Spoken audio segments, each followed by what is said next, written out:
적은 인원이지만 함께 하게 되니까 무척 기쁘고 반갑습니다. 더 많은 분들이 모일 수 있기를 더욱 기대하고 또 기도하는 마음입니다. 같이 기도하시겠습니다.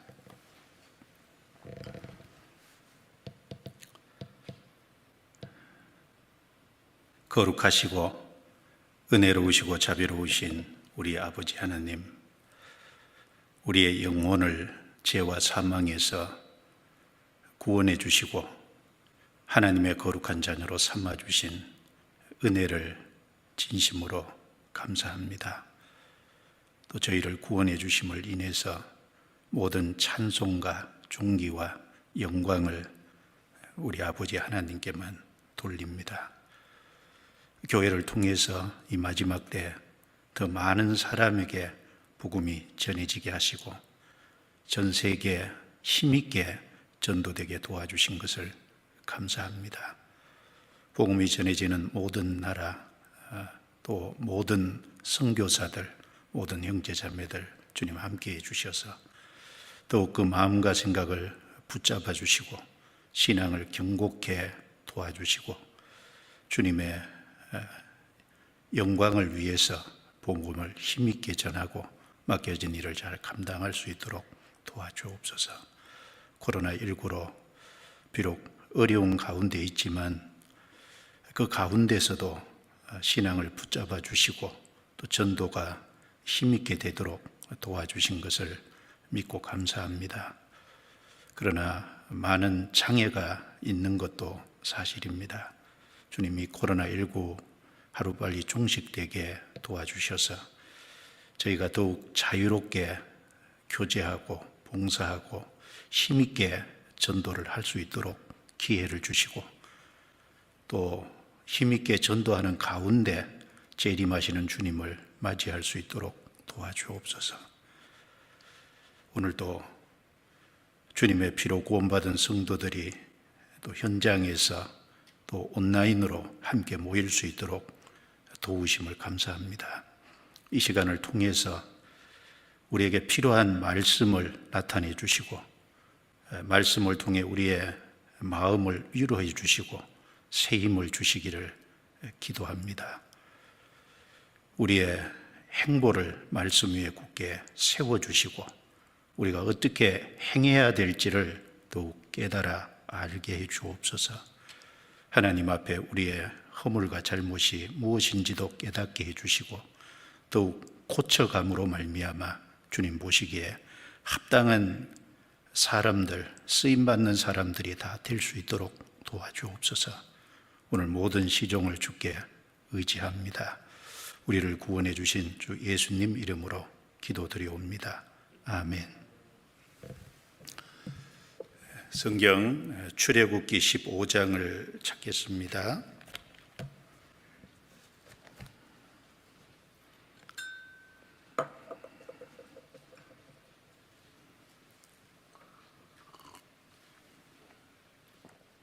출애굽기 15장 22절 말씀부터 27절까지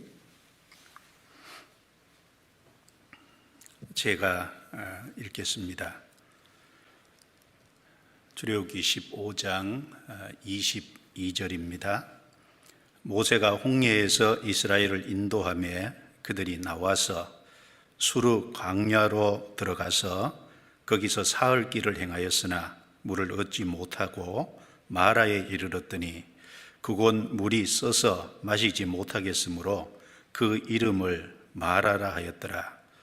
백성이 모세를 대하여 원망하여 가로되 우리가 무엇을 마실까 하매 모세가 여호와께 부르짖었더니 여호와께서 그에게 한 나무를 지시하시니 그가 물에 던짐에 물이 달아졌더라. 거기서 여호와께서 그들을 위하여 법도와 율례를 정하시고 그들을 시험하실세 가라사대 너희가 너희 하나님 나 여호와의 말을 청종하고 나의 보기에 의를 행하며 내 계명의 귀를 기울이며 내 모든 규례를 지키면 내가 애굽 사람에게 내린 모든 질병의 하나도 너희에게 내리지 아니하리니 나는 너희를 치료하는 여호와임이니라. 그들이 엘림에 이르니 거기 물샘 12가 종려 70주가 있는지라. 거기서 그들이 그 물 곁에 장막을 치니라. 네, 거기까지입니다. 본 이 단락의 사건은 수르 광야라는 곳에서 있었고, 이스라엘 백성들이 출애굽해서 홍해를 통과한 바로 직후에 있었던 사건입니다. 이스라엘 백성들이 홍해를 건넌 이후에 3일 길을 가면서 마실 물을 얻지 못했습니다. 3일 만에 우물을 하나 발견했는데 그 우물이 써서 먹지 못했습니다. 그래서 그곳 이름을 마라라고 했는데, 마라라는 뜻은 쓴 것이라는 의미라고 밑에 나눠주에 표현되어 있습니다. 백성은 원망을 했고 모세는 하나님께 부르짖었습니다. 그때 하나님께서 한 나무를 모세에게 지시하셨고, 모세가 그 나무를 베어서 그 우물에 던졌더니 마라가 즉 쓴물이 단물로 바뀌었다라고 말씀합니다. 쓰다라는 의미는 그 히브리어는 마라고, 단 것이라는 히브리어는 마토크입니다. 그래서 마라가 마토크가 되고 쓴물이 단물이 되고, 먹을 수 없었던 물이 이제 먹을 수 있는 물이 되었습니다. 하나님께서 거기서 하나님의 말씀을 주시고 이스라엘 백성들에게 순종할 것을 요구하시고, 그 이스라엘 백성들에게 자신의 이름을 계시하셨는데, 나는 치료하는 여호와라고 말씀하셨습니다. 치료하는 여호와라는 히브리어는 여호와 라파입니다. 하나님께서 자기 이름을 특별히 여기서 계시를 해 주셨습니다. 그리고 그곳을 지나서 엘림이라는 곳에 이르렀는데, 엘림이라는 곳에는 물샘 12가 종려 70주가 있었습니다. 이스라엘 백성들이 아마 그 정확하게 그것을 세었던 것 같습니다. 정확하게 물샘 12 그리고 종려 70주였습니다. 물이 있고 또 종려나무가 있으니까 거기는 종려 열매, 먹을 열매가 있고, 그리고 종려나무는 그늘이 돼서 쉬고 안식할 수 있는 곳이 되었을 겁니다. 이스라엘 백성들이 그 물 곁에 장막을 쳤다라고 말씀합니다. 오늘 이 설교 제목은 광야의 마라와 엘림, 이 광야에서 이스라엘 백성들이 처음 겪었던 특별한 사건 마라, 그리고 통과한 이후에 엘림이라는 그 장소를 경험했습니다. 우리는 이 본 단락의 사건을, 이 말씀을 통해서 많은 교훈을 얻을 수 있겠습니다. 구원받은 성도들의 신앙 여정이 어떻게 될 것이 여기 아주 축소돼서 말씀되어 있는 것이 틀림없을 겁니다. 그리고 광야에서 신앙생활 여정 속에 마라, 쓰고 괴로운 것을 경험할 수밖에 없을 텐데, 그곳에서 우리가 어떻게 행하는 것이 합당한 것인지를 우리가 좀 생각할 수 있고, 또 하나님께서 구원받은 성도들에게 어떻게 행해 주시는 하나님이신지 우리가 또 발견할 수 있습니다. 그리고 이 엘림이라는 말씀을 통해서 마치 광야, 사막의 오아시스 같은 곳이지 않습니까? 바로 이 엘림이라는 곳을 통해서 이스라엘 백성들의 어떤 위치와 역할, 그리고 이스라엘 백성들이 열방에서 행해야 될 어떤 일이 무엇인지를 이제 가르치는 동시에 또 교회의 그림자입니다.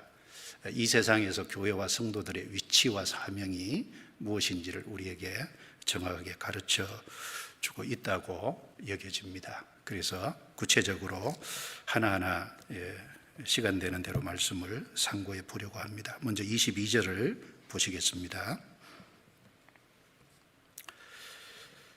모세가 홍해에서 이스라엘을 인도하며 그들이 나와서, 이 사건은 이스라엘이 양의 피를 통해서 이제 출애굽하고 홍해를 통과한 바로 직후에 있었던 사건입니다.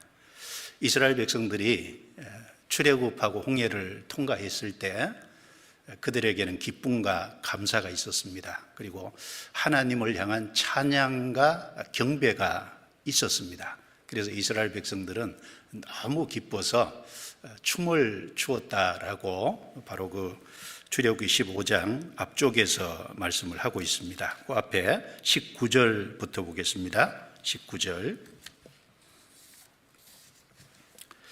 바로의 말과 병거와 마병이 함께 바다에 들어가매 여호와께서 바닷물로 그들 위에 돌이켜 흐르게 하셨으나 이스라엘 자손은 바다 가운데서 육지로 행한지라. 아론의 누이 선지자 미리암이 손에 소고를 잡으매 모든 여인도 그를 따라 나오며 소고를 잡고 춤추니 미리암이 그들에게 화답하여 가로되 너희는 여호와를 찬송하라. 그는 높고 영화로우시며 말과 그 탄 자를 바다에 던지셨음이로다 하였더라. 여기 출애굽 이후에 모세의 누이 선지자 미리암이 손에 소고를 잡았다고 말씀했고, 또 모든 이스라엘 여인들도 그를 따라서 소고를 잡고 춤을 췄다라고 말씀했습니다. 이 마음속에 있는 기쁨의 외적인 표현이 춤이지 않습니까? 이스라엘 백성들은 양의 피를 통해서 애굽에서 나오고 홍해를 통과하고 난 이후에 그야말로 넘치는 기쁨이 그들에게 있었습니다. 그리고 여기 하나님을 찬양했다고 말씀했는데 바로 그들이 기쁨이 있는 동시에 하나님께 감사가 있었고, 그래서 그 결과로 하나님을 찬송하고 경배했습니다. 자, 이스라엘 백성들이 애굽에서 양의 피를 통해서 출애굽한 것은 우리 구원의 하나의 모형이고 그림자지 않습니까? 예수님의 피로 말미암아 우리 죄가 해결이 되고 지옥 갈 우리가 건짐받은 구원의 그림자입니다. 그리고 이 홍해를 통과한 것은 침례의 그림자지 않습니까? 이제 우리가 예수님의 피로 구원을 받고 침례를 받아서 이제 그리스도 안에서 하나님께 속한 사람이 됐을 때 우리에게는 여기 이스라엘 백성들이 기뻐하고 즐거워했던 것처럼 큰 기쁨이 있었던 것이 사실입니다. 구원받은 사람에게는 그 영혼에서 올라오는, 마음 중심에서 올라오는 큰 기쁨과 그리고 하나님에 대한 감사와 찬양이 있는 것이 틀림없을 겁니다. 제가 2년 전에 아프리카 카메룬에 갔을 때 그 카메룬에 복음이 다 이제 전해지고 구원받은 분들 앞으로 이제 나오라고 강사가 이야기하니까 구원받은 분들 수십 명이 단상으로 쫓아 올라오는데 그 단상에서 펄쩍펄쩍 뛰면서 막 춤을 추더라고요. 한국에서는 볼 수 없는 장면이지 않습니까? 깜짝 놀랐어요. 속으로 저게 진짜 모습인데 우리도 그렇게 하면 좋은데 정서적으로 좀 안 맞죠. 그런데 우리가 표현은 안 해도 우리 영혼 깊은 곳에 마음 중심에서 진정한 기쁨과 감사가 있는 것이 틀림이 없지 않습니까? 그리고 그 집회가 이제 다 끝나고 일주일 또 이어서 집회하고 난 이후에 침례식이 있었습니다. 그 침례식 할 장소가 이제 마땅치 않아서요. 그 침례를 할 때 할 수 없이 우리 이제 한국에 아이들이 집에서 가지고 이제 물놀이하는 유아용 어린이용 풀장 있잖아요. 할 수 없이 그 풀장을 사용해서 거기에서 침례를 받았는데 그 풀장 크기가요, 침례를 주시는 분 두 사람하고 또 침례 받는 분하고 세 사람 들어가면 폭이 딱 맞아요.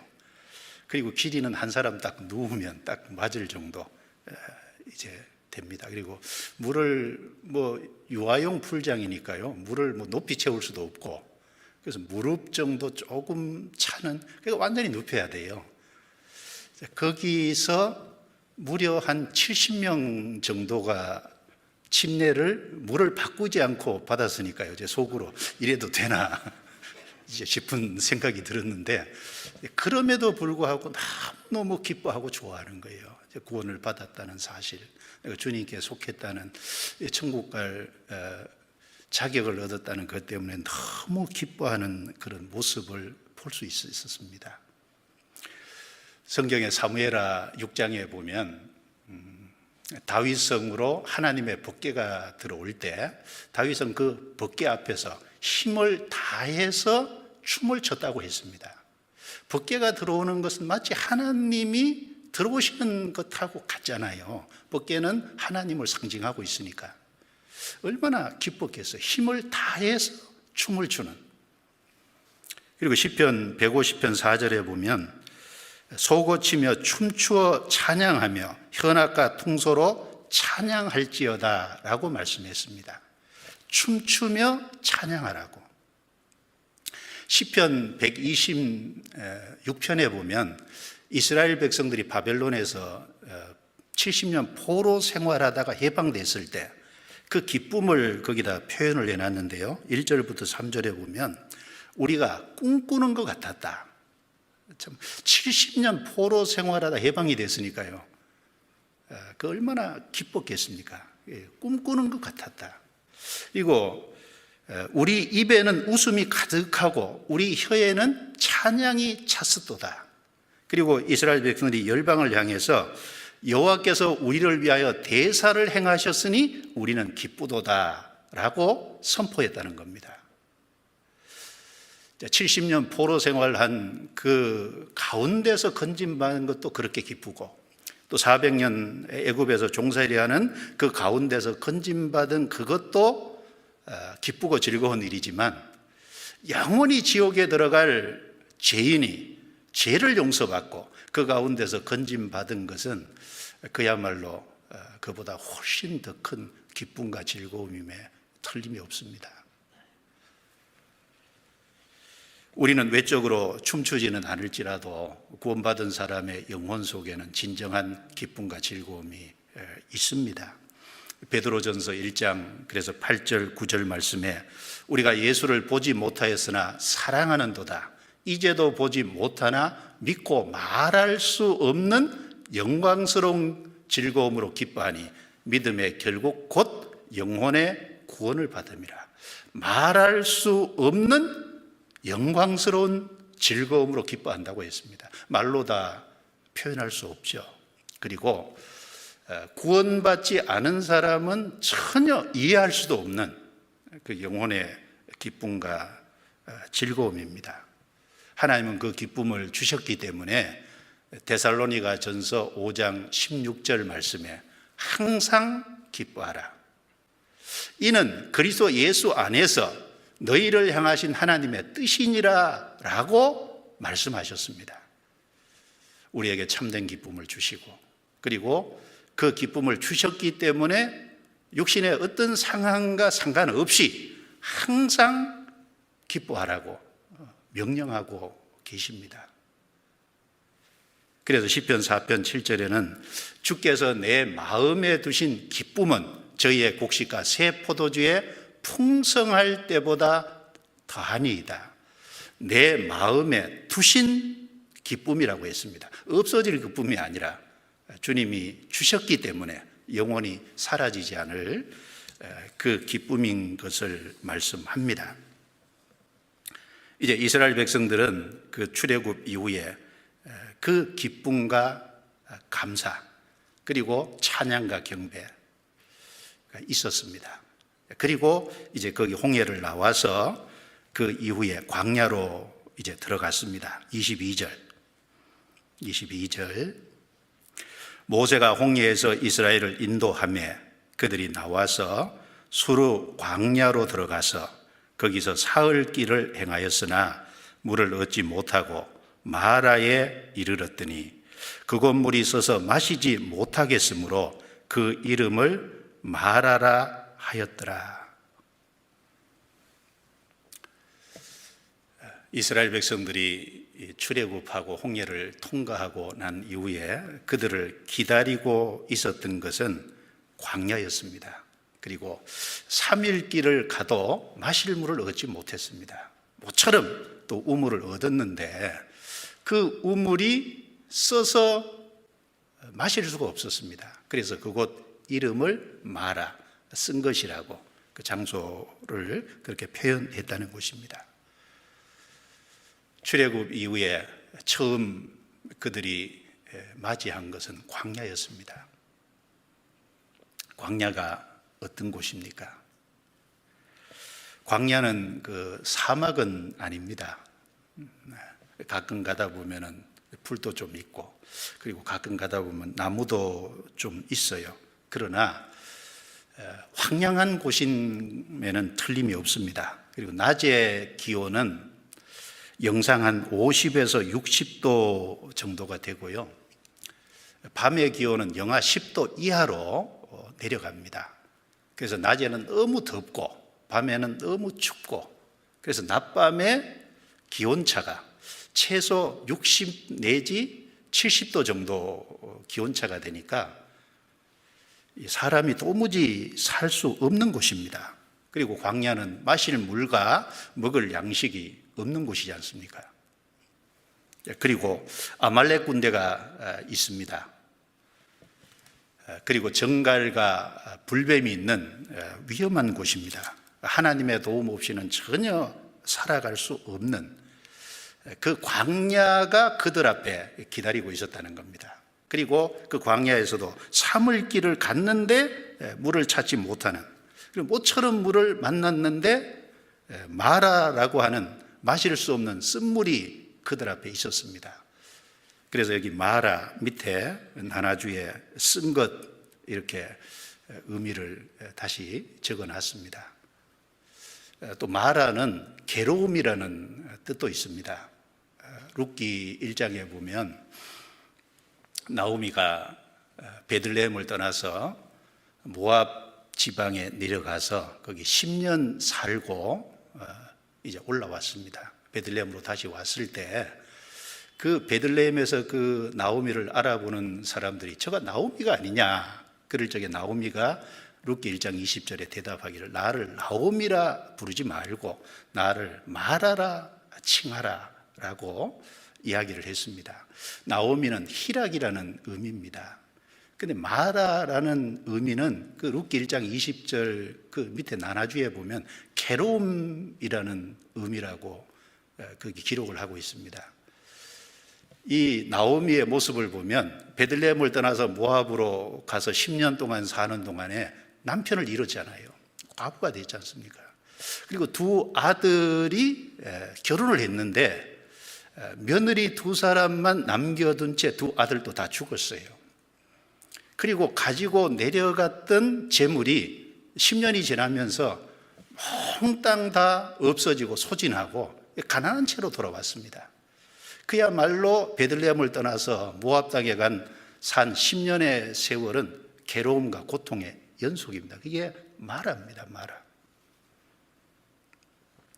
자, 이스라엘 백성들 앞에 기다리는 것이 광야, 그리고 그 광야에서 마라가 그들을 기다리고 있었듯이 구원받은 성도들에게 그 영혼의 참된 기쁨과 즐거움이 있지만 구원받은 이후에 우리 앞에 기다리고 있는 것은 역시 마라입니다. 즉 고난입니다. 아마 이스라엘 백성들은 출애굽한 이후 홍해를 통과한 이후에 그 앞에 그들이 평안을 아마 기대했을 수 있을 거예요. 그런데 평안을 기대하는 것과는 전혀 반대로 광야와 마라가 그들을 기다리고 있었습니다. 구원받은 이후에 우리는 구원받을 그때 돌아보면 앞으로는 좋은 일만 있을 거다, 만사형통할 거다, 그렇게 생각을 했을 수도 있을 거예요.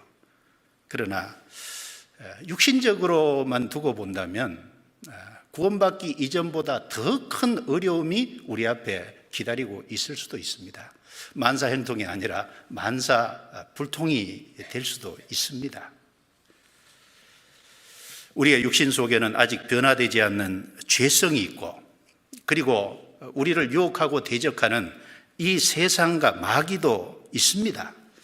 그리고 믿지 않는 불신자들은 자신들과 같지 않다는 이유로 믿는 구원받은 성도들을 비방하고 대적합니다. 그리고 마태복음 10장 36절에 사람의 원수가 자기 집안 식구리라라는 말씀처럼 어떤 경우에 가족이 원수가 되는 그런 경우도 종종 생깁니다. 구원을 받아서도 구원받은 사람들 가정 안에 이런저런 어려움들이 생깁니다. 하는 사업에 문제가 생길 수도 있습니다. 예상치 못한 어려움이 올 수도 있죠. 그리고 큰 병에 걸릴 수도 있습니다. 성경에 보면 신약 성경 14권을 기록한 바울 사도, 하나님께서 바울 사도의 육체에 가시를 두셨다고 말씀하셨습니다. 그리고 디모데후서 4장 20절에 드로비모는 병들므로 밀레도에 두고 왔다. 바울이 병든 많은 경우에 고치기도 했지만 드로비모는 특별히 병들어서 밀레도에 두고 왔다 그랬습니다. 그리고 빌립보서 2장에 보면 에바브로 디도 같은 사람은 바울의 복음 전하는 것을 가까이에서 도왔는데 그가 죽을 병이 들었다고 성경에 말씀합니다. 구약의 그 위대한 선지자 엘리사는 병으로 죽음을 넘어갔습니다. 구원받은 사람도 큰 병이 오고 어려움이 올 수가 있습니다. 예레미야 예가 3장 19절 20절에 보면 내 고초와 재난, 쑥과 담즙을 기억하소서, 내 심령이 그것을 기억하고 낙심이 되오나 라고 말씀했습니다. 예레미야는 10살 남짓 어린 때 하나님의 일꾼으로 부름을 받은 이후에 아나도 지방의 제사장 가문에서 태어났는데 많은 어려움을 겪었습니다. 이스라엘 백성들이 예레미야를 대적했고 가장 가까운 친구들도 예레미야가 타락되기를 기다리고 예레미야를 조롱했습니다. 그리고 나중에는 생명이 위태위태한 어려움을 많이 겪었습니다.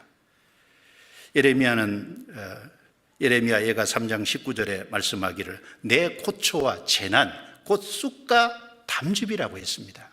바로 예레미야가 생애 속에서 겪은 고초와 재난이라고 했습니다. 그는 전쟁을 겪었잖아요.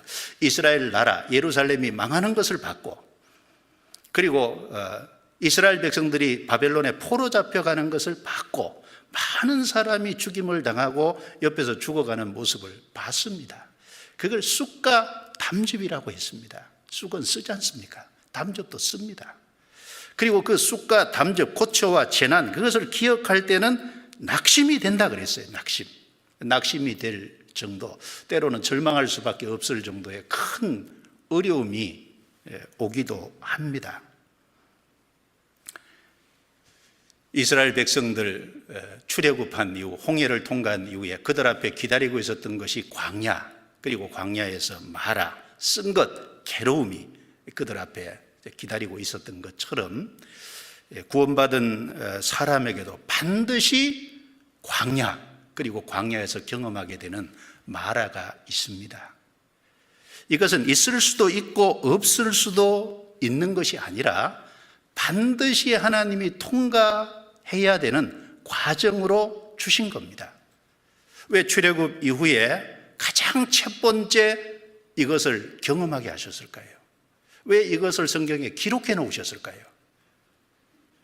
구속받은 이스라엘 백성들 앞에 그 광야와 마라가 있었던 것처럼 구원받은 성도들 앞에도 반드시 광야와 그리고 그 광야 속에 마라, 고난과 어려움이 있다는 것을 우리에게 가르쳐 주시기 위해서 그렇게 여기다가 기록을 해 놓으셨을 겁니다. 그렇다면 왜 구원받은 사람 앞에 광야와 마라 같은 이런 괴로운 고난을 허락하실까요? 여러 가지 이유가 있을 겁니다. 그 중에 몇 가지를 생각해 보면, 먼저는 자신의 연약함을 알고 우리 자신을 낮추고 그리고 겸손하게 하도록 하기 위해서입니다. 우리 자신의 삶 속에 어려움이 없으면요, 자기가 잘난 줄 알 수도 있고 자기 힘으로 모든 것이 된다는 것을 생각할 수도 있고, 그런데 어려움을 겪음으로 인해서 내 자신의 연약함을 알게 하고 그런 말미암아 나를 낮추고 겸손케 하도록 하기 위해서, 그리고 하나님의 도움 없이는 살 수 없다는 것을 알려주심으로 하나님을 더욱 의지하고 하나님을 더욱 붙잡도록 하기 위해서입니다. 그리고 그런 고초와 재난, 어려움 속에서 하나님과 하나님의 지혜를 더욱 깨닫고 말씀을 더욱 깨닫도록 하기 위해서, 그리고 하나님의 능력을 더욱 경험하도록 하기 위해서 하나님께서 허락하십니다. 그리고 마침내 복을 주시기 위해서, 결국 최종적인 목적은 성도에게 복을 주시기 위해서 그 모든 것을 허락하신다는 겁니다. 여기 접어놓고 신명기 8장을 찾겠습니다. 신명기 8장. 신명기 8장입니다.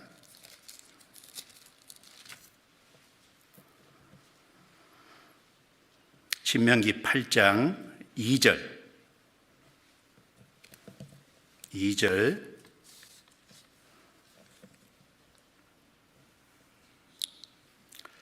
제가 읽겠습니다. 내 하나님 여호와께서 이 40년 동안에 너로 광야의 길을 걷게 하신 것을 기억하라. 이는 너를 낮추시며 너를 시험하사 내 마음이 어떠한지 그 명령을 지키는지 아니 지키는지 알려 하심이라. 너를 낮추시며 너로 줄이게 하시며 또 너도 알지 못하며 내 열조도 알지 못하던 만나를 내게 먹이신 것은 사람이 떡으로만 사는 것이 아니요 여호와의 입에서 나오는 모든 말씀으로 사는 줄을 너로 알게 하려 하심이니라. 건너뛰어서 16절입니다. 같이 읽습니다.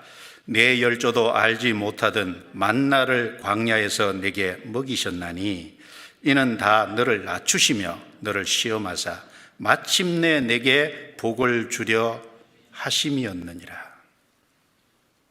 이 신명기서는 이스라엘 백성들이 광야 40년을 통과하고 난 이후에 요단강을 건너기 직전에 모세를 통해서 하나님께서 이스라엘 백성에게 선포하신 말씀입니다.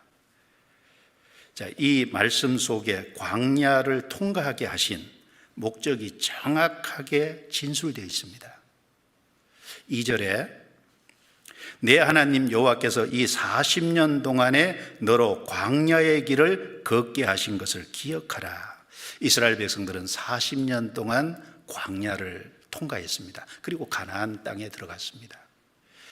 자, 지금 읽은 2절, 3절, 16절 말씀에 반복되는 표현이 있습니다. 하나는 너를 낮추시며 라는 말씀이 3번 반복됩니다. 또 하나는 너를 시험하사 라는 말씀이 2번 반복됩니다. 광야를 통과하게 하신 목적이 바로 낮추는 것과 시험하는 것이 목적이었다는 겁니다. 시험은 여기 연단입니다. 연단. 바로 이스라엘 백성들의 믿음을 연단해서 바로 자기의 연약함을 알고 하나님을 더욱 의지하도록 만들게 하기 위한 신앙의 성숙을 위한 연단을 말하는 겁니다. 그래서 2절에 보면 이는 너를 낮추시며, 또 3절에도 너를 낮추시며, 그리고 16절에도 너를 낮추시며, 광야를 통과하게 하신 그 광야에서 마라 같은 쓰고 괴로운 그런 것을 하나님이 우리에게 허락하시는 첫 번째 목적은 낮추는 겁니다.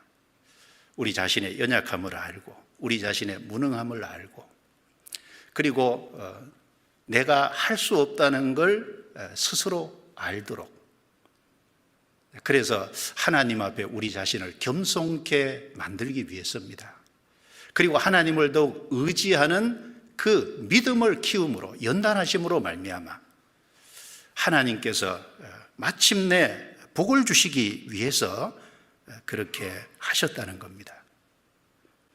이스라엘 백성들을 광야로 통과케 한 그 목적이나 우리가 구원받고 난 이후에 천국에 들어가기까지 그 중간 과정 속에 광야, 마라를 경험하게 하시는 목적은 동일합니다.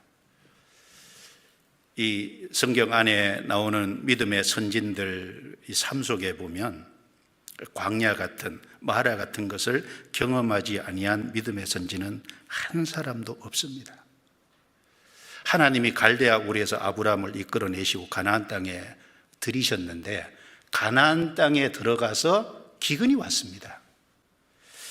기근이 와서 그 기근을 피해서 애굽으로 내려갔지 않습니까? 기근이 왔지만 도저히 거기 살 수 없는 상황이지만 사실은 애굽에 내려가면 안 됩니다. 거기에 그냥 있어야 되는데 내려갔어요, 피해서. 그래서 애굽에 내려감으로 많은 손해를 받지 않습니까? 그리고 이 아브라함에게 자식을 주겠다고 약속을 했는데 아브라함이 하란에서 나올 때가 75세의 나이였습니다. 하나님이 아브라함에게 자식을 100세에 주셨으니까 무려 25년의 긴 시간 동안 하나님이 기다리게 하신 겁니다. 사라의 경수가 완전히 끊어지고 아브라함은 노쇠해서 도무지 자식을 가질 수 없는 상황까지 하나님 몰아가셨어요.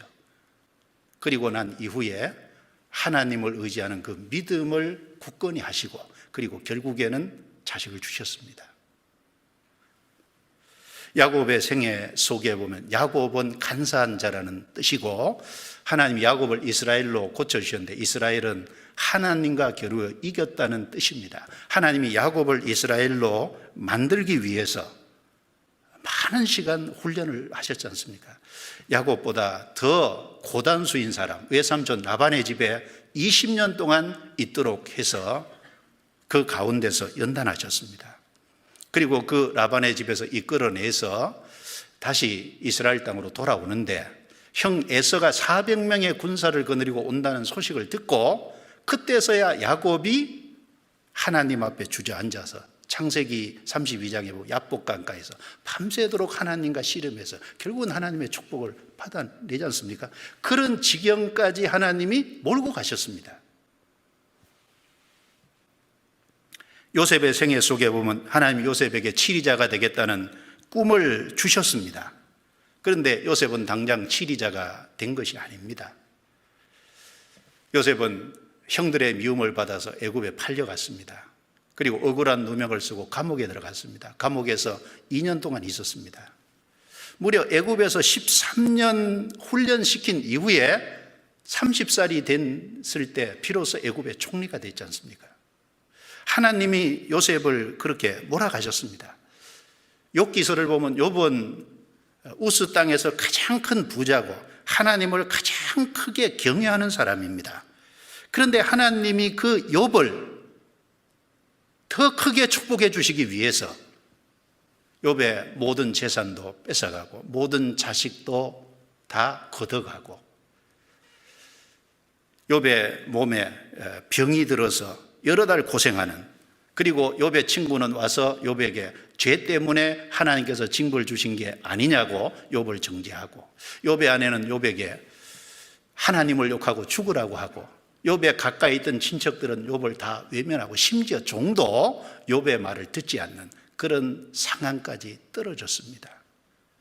그런데 하나님은 그 위치까지, 그런 쓰라림까지 겪게 하신 이후에 욥의 참 마음 밑바닥에 있던 자기를 의롭다고 생각하는 그 교만한 것을 끄집어내서 깨끗게 하셨잖아요. 그리고 욥을 배로 축복해 주셨습니다. 이 성경 어느 곳이든지 믿음의 선진들은 하나같이 그 광야를 경험했고 그 광야의 마라를 쓴 것, 괴로움을 다 경험을 했습니다. 자, 우리도 마찬가지죠. 우리가 정도의 차이는 있을지언정 구원받은 모든 성도들은 광야와 마라를 반드시 경험하도록 하나님이 하셨습니다. 성경 베드로전서 5장을 찾겠습니다. 베드로전서 5장.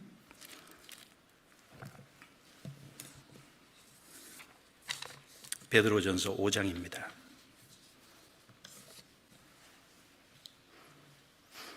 9절 10절입니다. 9절 10절 제가 읽겠습니다. 너희는 믿음을 굳게 하여 저를 대적하라. 이는 세상에 있는 너희 형제들도 동일한 고난을 당하는 줄을 알미니라. 모든 은혜의 하나님 곧 그리스도 안에서 너희를 부르사 자기의 영원한 영광에 들어가게 하신 이가 잠깐 고난을 받은 너희를 친히 온전케 하시며 굳게 하시며 강하게 하시며 털을 견고케 하시리라. 여기 9절 말씀에 세상에 있는 너희 형제들도, 구원받은 형제 자매님들이죠, 동일한 고난을 당하는 줄을 알미니라. 정도의 차이는 있지요. 그러나 정도의 차이가 있어서 그렇지 마라를 경험하지 않는 성도는 아무도 없을 겁니다. 세상에 있는 너희 형제들도 동일한 고난을 당하고 있다라고 말씀했습니다.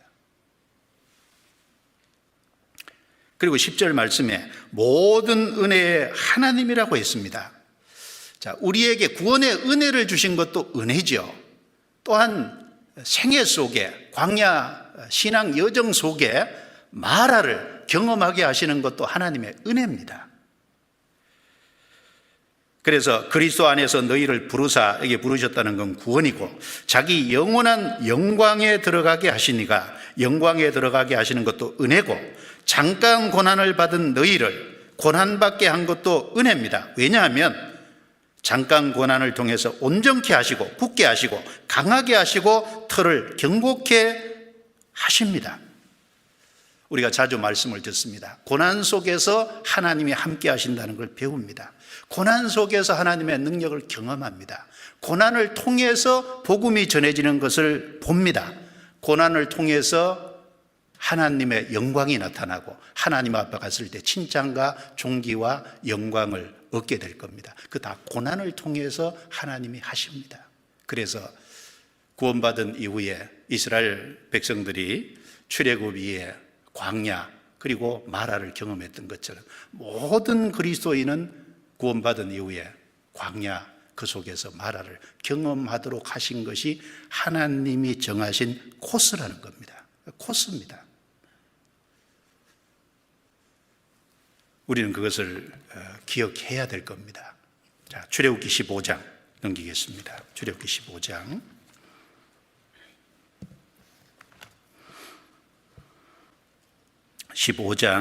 24절입니다. 24절, 25절. 자, 같이 읽겠습니다. 백성이 모세를 대하여 원망하여 가로되 우리가 무엇을 마실까 하매 모세가 여호와께 부르짖었더니 여호와께서 그에게 한 나무를 지시하시니 그가 물에 던짐에 물이 달아졌더라.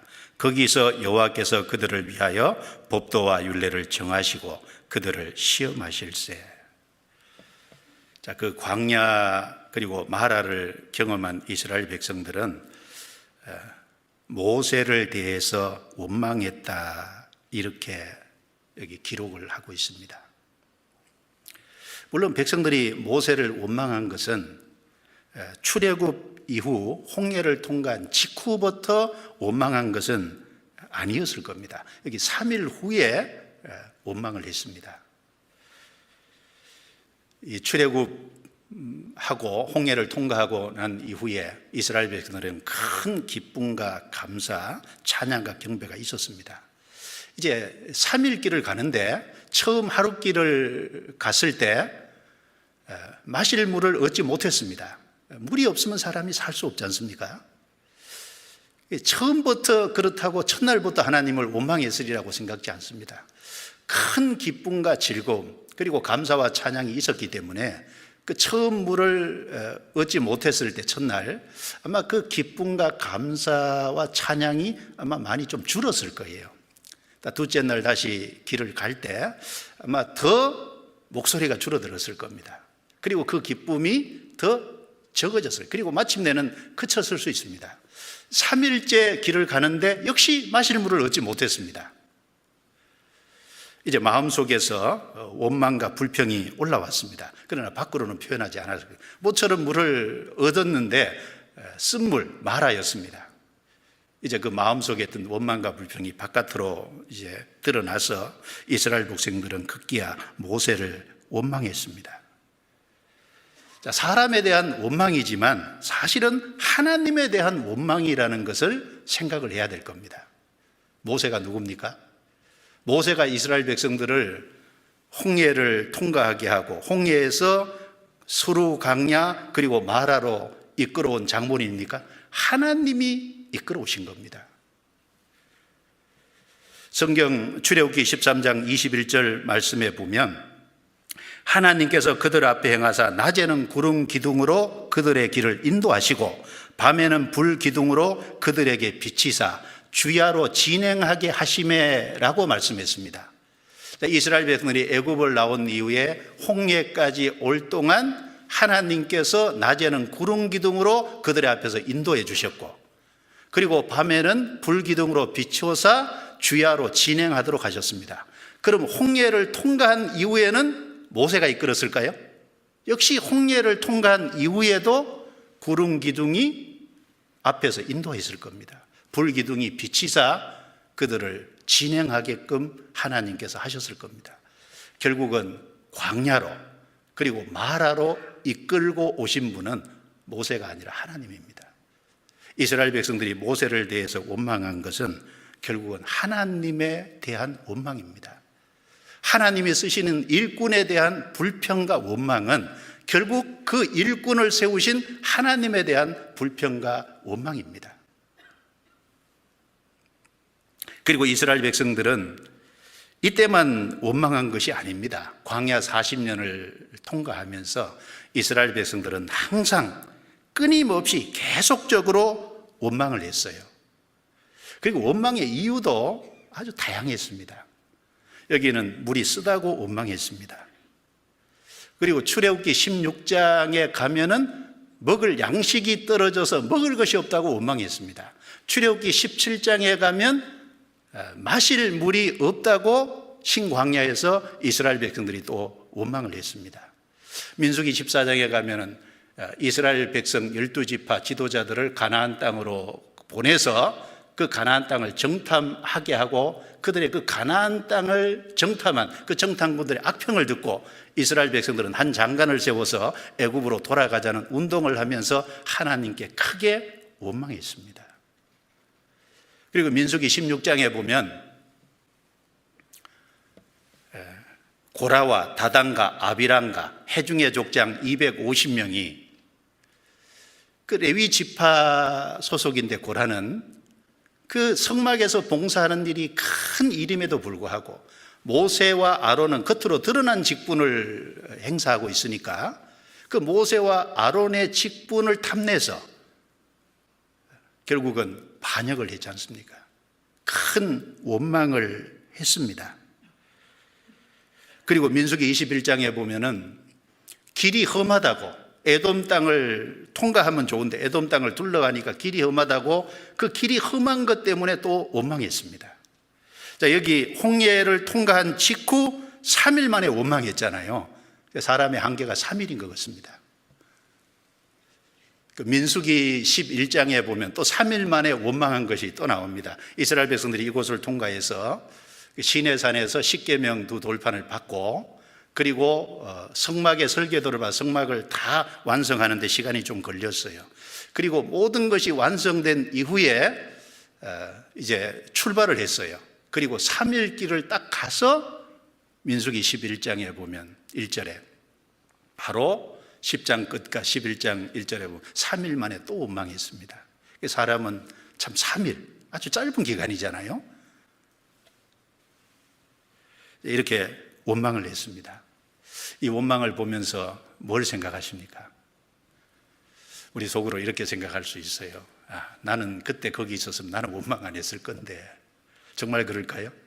이 이스라엘 백성들의 원망하는 모습은 어쩌면 구원받은 우리가 그 구원받은 기쁨과 즐거움이 있음에도 불구하고 육신의 환경에 대한 여러 가지 어떤 채워지지 않는 것에 대해서 하나님께 원망하는 우리의 모습을 비춰주고 있습니다. 그런데 여기서 우리가 하나 깊이 생각해야 될 것은 원망이라는 것이 불신에서 온 것임을 생각해야 될 겁니다. 성경 시편 106편을 찾겠습니다. 시편 106편.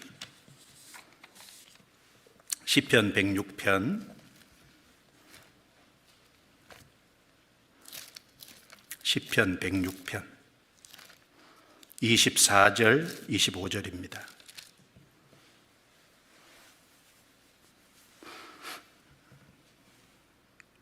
24절 25절 같이 읽겠습니다. 저희가 낙토를 멸시하며 그 말씀을 믿지 아니하고 저희 장막에서 원망하며 여호와의 말씀을 청종치 아니하였도다. 자, 저희가 낙토를 멸시하며 정탐꾼들의 가나안 땅의 정탐에 대한 악평을 듣고 하나님이 그 가나안 땅을 주기로 분명히 약속했는데 그 하나님의 약속의 말씀을 믿지 않았어요. 그리고 저희 장막에서 원망하며 여호와의 말씀을 청종치 아니하였도다. 그러니까 여기 원망의 이유가 불신에서 온 것임을 여기 분명히 지적하고 있는 말씀입니다. 예, 원망은 불신에서 온 겁니다. 하나님의 약속을 믿지 못한 것에서 오는 것일 겁니다. 고린도전서 10장에 보면 이스라엘 백성들이 광야에서 불순종함으로 하나님의 징벌을 받은 내용이 기록되어 있습니다. 그것이 말세를 살아가는 우리의 거울과 경계가 된다고 말씀했습니다. 그런데 그 내용에 보면 이스라엘 백성들이 우상 숭배하다가 하루에 3,000명이 죽었고 또 간음하다가 하루에 23,000명이 죽었고 하나님을 시험하다가 뱀에게 물려 죽었고 원망하다가 멸망시키는 하나님께 멸망당했다고 말씀합니다. 우상 숭배로 3,000명 죽고 그 다음에 간음하다가 23,000명이 죽고 그 다음에 하나님을 시험하다가 뱀에게 물려서 많은 사람이 죽고 그런데 실제로 광야에서 가장 많은 사람이 죽은 경우가 원망과 불평입니다. 원망하다가 제일 많은 사람이 죽었습니다. 그래서 성경 고린도전서 10장 10절 말씀에 저희 중에 어떤 이들이 원망하다가 멸망시키는 자에게 멸망당하였나니 너희는 저희와 같이 원망하지 말라라고 경고의 말씀을 하셨습니다. 원망은 불신에서 온 것입니다. 우리의 모습은 어떻습니까? 우리에게 앞에 찾아오는 마라로 인해서 환경 때문에 원망합니다. 형제 자매를 원망하고 일꾼을 원망하고 그리고 교회를 원망하고 환경을 원망하는 것은 그 환경을 복을 주시기 위해서 연단하시기 위해서 믿음을 성숙시키기 위해서 낮추시고 주님을 더욱 의지하기 위해서 허락하신 그 하나님께 대한 원망입니다. 형제 자매와 교회에 대한 일꾼과 교회에 대한 원망은 결국 그 형제 자매를 구원하시고 그 일꾼을 세우신 하나님께 대한 원망이지 않습니까? 교회를 대한 원망은 머리 대신 주님이 교회에 계시는데 그 머리 대신 주님을 향한 원망이 될 겁니다. 사람에 대한 원망, 환경에 대한 원망이지만 결국은 하나님에 대한 원망입니다. 그래서 출애굽기 16장에 보면 모세도 이스라엘 백성들을 향해서 너희가 나를 향한 원망이 아니라 하나님을 향한 원망이라고 분명히 지적을 했습니다. 그러면 구원받은 사람이 왜 원망할까요? 이 시편 106편에 그 답을 말씀하고 있습니다. 이스라엘 백성들이 출애굽한 그 하나님이 그들을 건져내신 그 은혜를 기억지 않고 하나님이 행하신 그 행사를 잊어버렸기 때문에 원망한다라고 말씀합니다. 시편 106편 7절입니다. 7절 우리 열조가 애굽에서 주의 기사를 깨닫지 못하며 주의 많은 인자를 기억지 아니하고 바다 곧 홍해에서 거역하였나이다. 여기 주의 많은 인자를 기억지 아니하고 주님이 베풀어 주신 그 많은 사랑을 기억지 않았다는 겁니다. 그리고 13절에 저희가 미구의 그 행사를 잊어버리며 그 가르침을 기다리지 아니하고 잊어버렸다고 했습니다. 그리고 21절에 같이 읽겠습니다. 애굽에서 큰 일을 행하신 그 구원자 하나님을 저희가 잊었나니. 기억지 않고 잊어버린 그것 때문에 원망했습니다. 우리가 왜 환경을 원망하고 우리가 왜 여러 가지를 원망하게 될까요? 그 이유는 하나님이 우리에게 베푸신 은혜를 기억지 않고 잊어버리기 때문에 원망하게 될 겁니다. 우리는 하나 기억해야 됩니다. 우리가 구원받은 이후에 우리의 삶 속에 수십 년 동안 아무리 많은 고난을 당한다고 해도 우리가 지옥에 들어가서 하루 당하는 고통을 겪지 않을 겁니다. 그렇지 않습니까? 가장 큰 고통에서 우리를 사실은 건져주신 겁니다. 지옥에 들어가서 영원히 그 속에 있다고 생각하면 얼마나 끔찍합니까? 그런데 그 주님의 보혈로 대신 형벌을 받고 그 십자가를 통해서 우리를 거기서 가장 큰 고통에서 건져주셨지 않습니까? 우리가 그 사실을 기억한다면 우리는 원망하는 것이 아니라 오히려 감사해야 될 겁니다. 그래 데살로니가 전서 5장 18절 말씀에 범사에 감사하라. 이것이 그리스도 예수 안에서 너희를 향하신 하나님의 뜻이니라.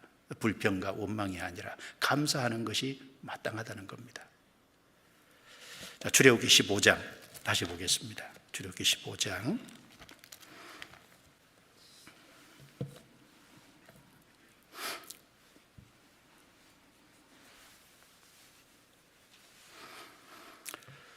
자, 24절 백성이 모세를 대하여 원망하여 가로되 25절 모세가 여호와께 부르짖었더니 여기 백성은 원망했고 모세는 부르짖었습니다. 분명한 차이가 있지 않습니까? 무슨 차이입니까? 원망과 부르짖음의 차이입니다.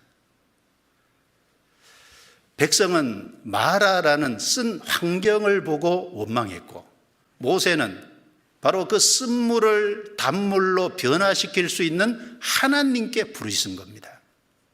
눈이 다르죠. 눈의 차이고 결국은 믿음의 차이입니다.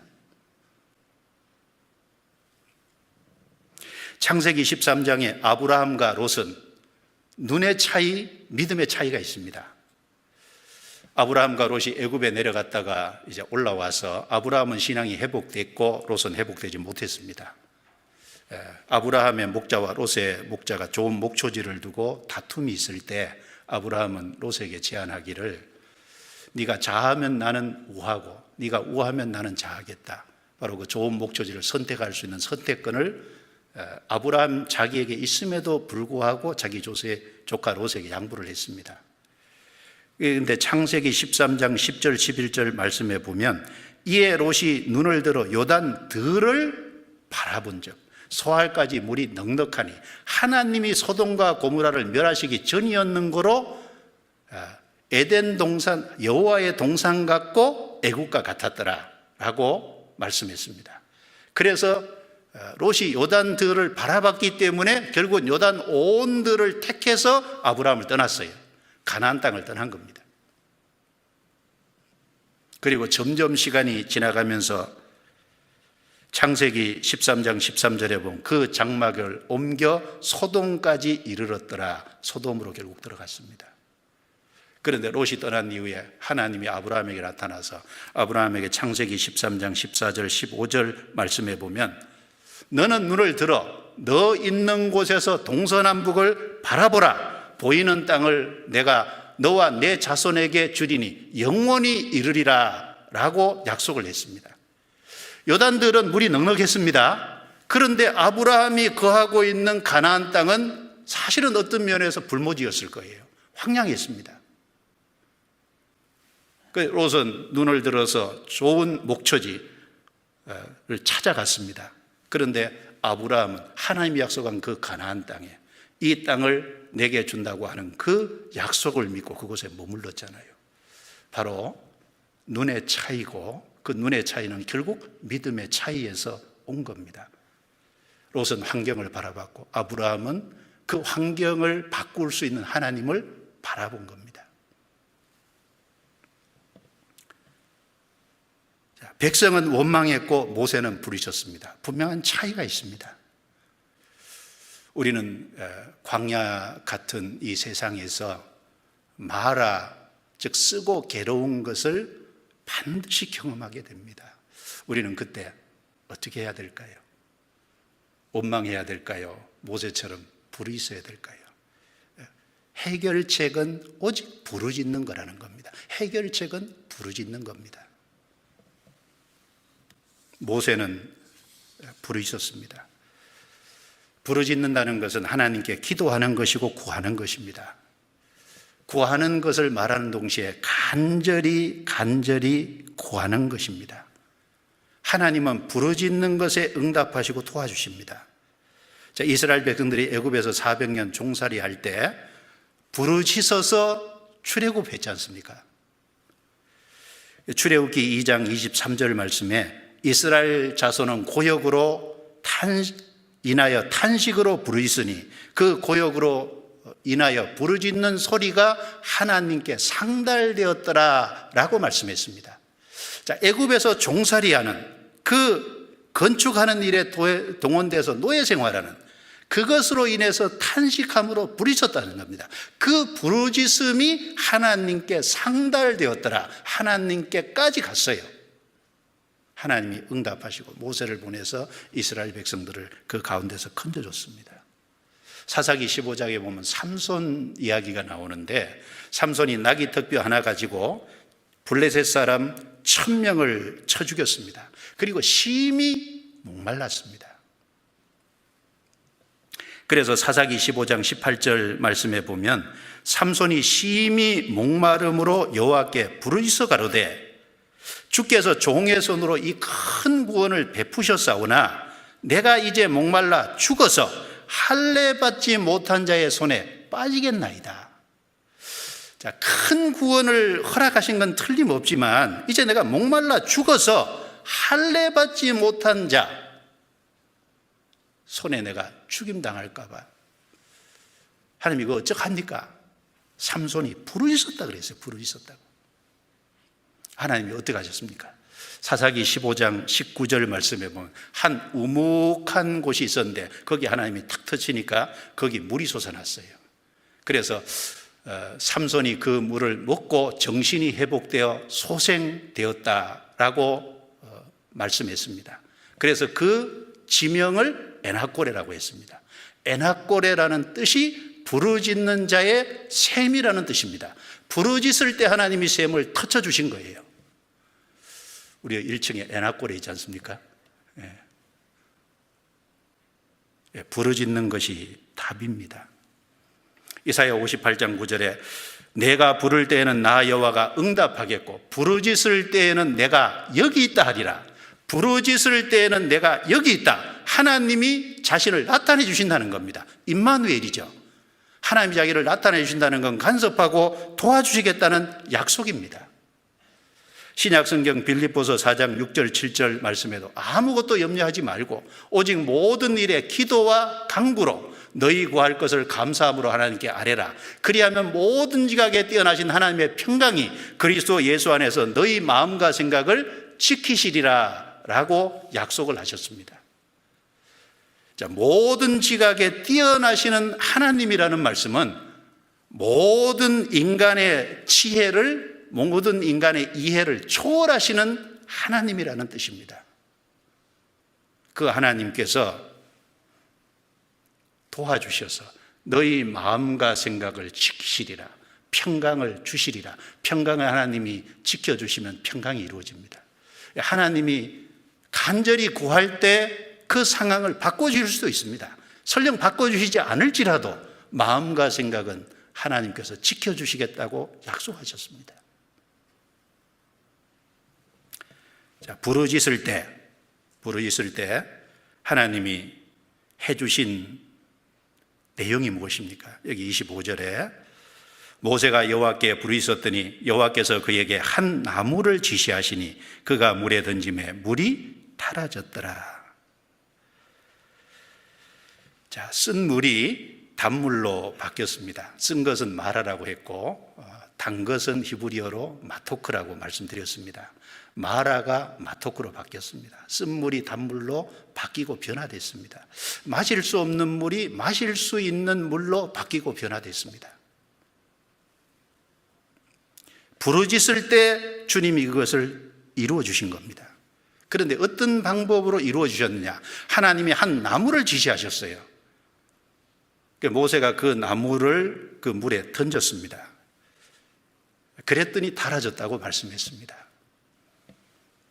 어떤 분은 특별한 나무가 있는가 보다, 나무에 무슨 그런 효능이 있는가 보다 이렇게 생각하는 분이 있는데, 나무에 무슨 효력이 있는 것이 아니라 하나님이 바꿔주신 기적입니다. 쓴 물이 단물이 되기 위해서는 나무가 물에 던져지는 희생이라는 것이 있었지 않습니까? 그 나무가 던져짐으로 말미암아 물이 바뀌고 변화됐습니다. 여기에는 아마 중요한 교훈을 담고 있는 것이 틀림없다고 여겨집니다. 열왕기하 6장에 보면은 엘리사의 생도들이 요단에서 생도들이 이제 거할 수 있는 집을 짓기 위해서 빌려온 도끼를 가지고 나무를 베다가요, 도끼 날이 나무에서 자루에서 빠져서 그냥 물에 빠져버렸습니다.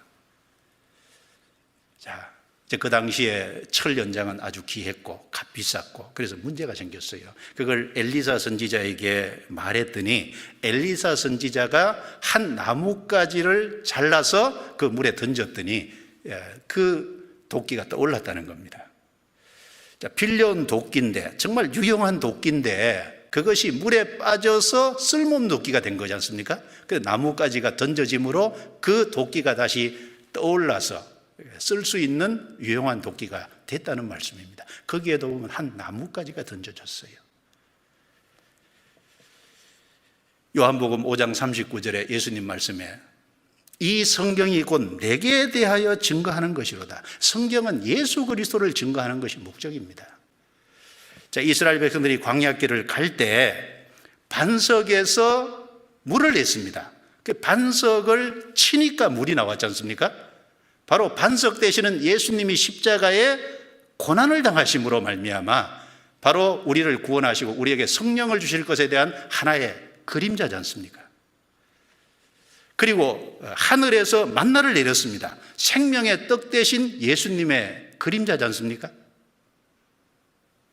바로 여기 나무도, 여기 출애굽기 15장이나 열왕기의 한 나무나 나무까지도 결국은 예수님을 그림자로 모형으로 보여주고 있을 겁니다. 요한계시록 22장에 보면 영원한 천국에 생명수 강이 있습니다. 그리고 생명나무가 나오는데 그 생명나무에 12가지 과일이 달마다 맺힌다고 했습니다. 그런데 12가지 과일인데 생명나무는 복수가 아니고 단수입니다. 그 생명나무는 누구를 가리키겠습니까? 바로 예수 그리스도를 가리킵니다. 바로 여기 한 나무까지, 그리고 한 나무는 생명나무 대신 예수 그리스도를 우리에게 가르쳐주고 있을 겁니다. 생명나무 되시는 예수님께서 우리의 쓴 것이 단 것이 되도록, 괴로운 것이 단 인생으로 바뀌도록 하시기 위해서 희생이 되셨습니다. 요한복음 12장 24절에 한 알의 밀이 땅에 떨어져 죽지 않으면 한 알 그대로 있고 죽으면 많은 열매를 맺느니라.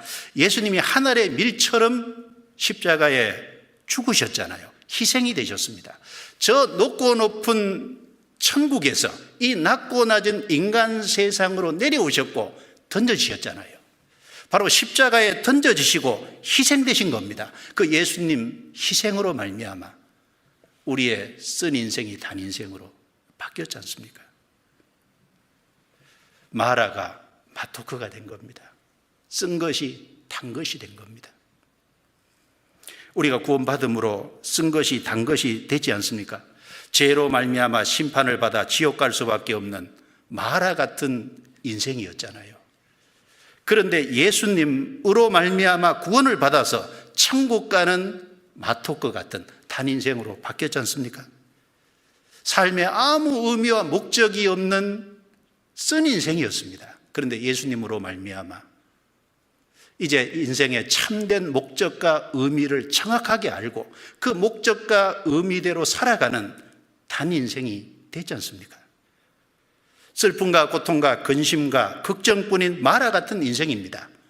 그런데 예수님으로 말미암아 기쁨과 즐거움과 감사와 찬양이 넘치는 인생이 되었습니다.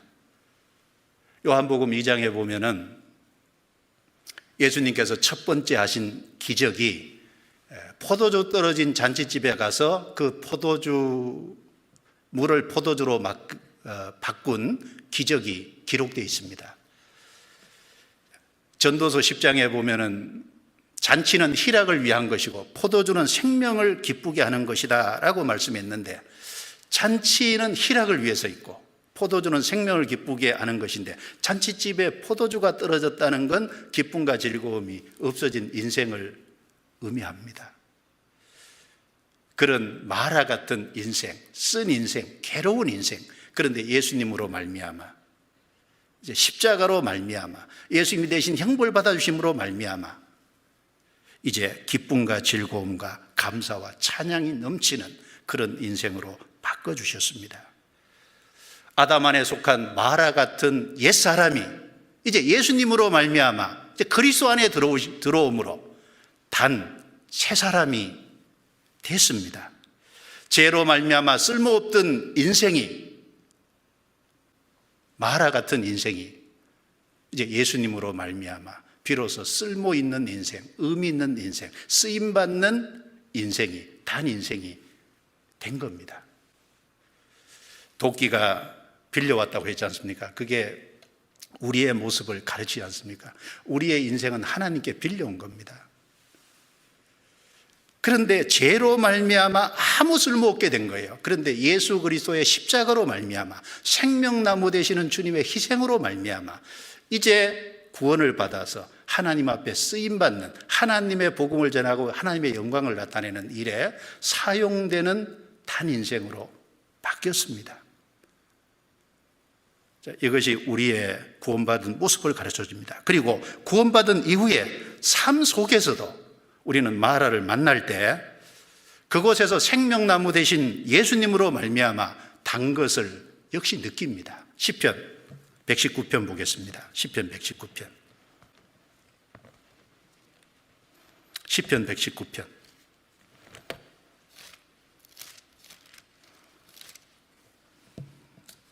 119편 68절입니다. 68절 제가 읽겠습니다. 주는 선하사 선을 행하시오니 주의 율례로 나를 가르치소서. 우리가 양보할 수 없는 것 중에 하나가 주는 선하시다. 그래서 선을 행하신다. 주님은 구원받은 사람에게 선을 행하시고 구원받은 사람이 잘 되기를 정말 원하시지 않습니까? 우리에게 어떤 것을 주시든지 우리의 복을 위해서 주실 거예요. 우리는 그걸 잠시라도 양보해서는 안 될 겁니다. 자, 주의 율례로 나를 가르치소서. 자, 시편 기자는 선을 행하시는 하나님께, 자기를 잘 되기를 바라시는 그 하나님께 주의 율례로 자기를 가르쳐 달라고 여기 기도하고 있습니다. 그런데 우리 한번 생각해 봅시다. 주님께서 언제 어디서 우리에게 주의 율례를 배우게 할까요? 언제 배우게 할까요? 어디서 배우게 할까요? 여기 답이 있습니다. 71절 같이 읽겠습니다. 고난당한 것이 내게 유익이라 이로 인하여 내가 주의 율례를 배우게 되었나이다. 자, 고난당한 것이 내게 유익이라. 고난은 말합니다. 쓴 것입니다. 괴로운 것입니다. 그런데 그걸 유익이라고 여기 고백을 하고 있습니다. 왜?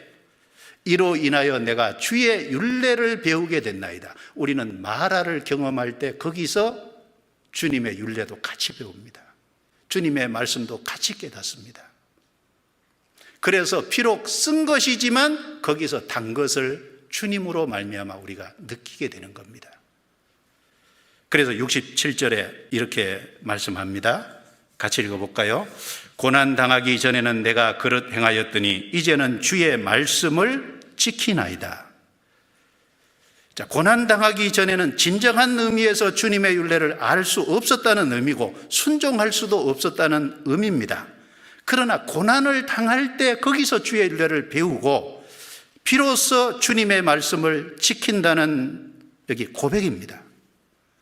그 고난 속에서 주님이 함께 계심을 알고 그 고난 속에서 주님의 능력을 체험하고, 그래서 그 고난이지만 틀림없이 말하지만 거기서 우리는 주님 때문에, 생명나무 되신 주님 때문에 우리는 단 것을 느낍니다. 삶 속에서.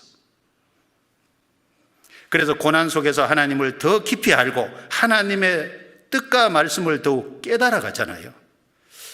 이스라엘은 마라에서 쓴 것을 단 것으로 바꾸어 주시고 변화시키는 바로 치료하는 여호와 라파입니다. 바로 그 하나님을 그들은 경험했던 겁니다. 이 성경에서 하나님이 자신의 이름을 계시할 때는, 나타내실 때는 특별히 경험 속에서 다 나타내셨어요. 여호와 이레, 아브라함이 독자 이삭을 드렸을 때 여호와 이레를 아브라함은 경험했습니다. 여호와 샬롬, 사사기 6장에 기드온은 하나님께 제물을 드렸을 때 여호와 샬롬 경험했습니다. 그리고 출애굽기 17장에 여호와 니시, 여호와는 우리의 깃발이시다, 여호와는 나의 승리시다, 아말렉과 전쟁을 통해서 승리케 해주시는 하나님을 경험했잖아요. 전쟁하지 않는다면 어떻게 여호와 니시를 경험할 수 있겠습니까? 여호와 로히, 여호와는 나의 목자라는 히브리어 단어입니다. 내가 양으로서 목자 되신 주님을 따라가지 않는다면 여호와는 나의 목자라는 걸 경험할 수가 없을 겁니다. 성경에 하나님이 자신의 이름을 계시해 주셨을 때는 다 경험 속에서 계시해 주셨습니다.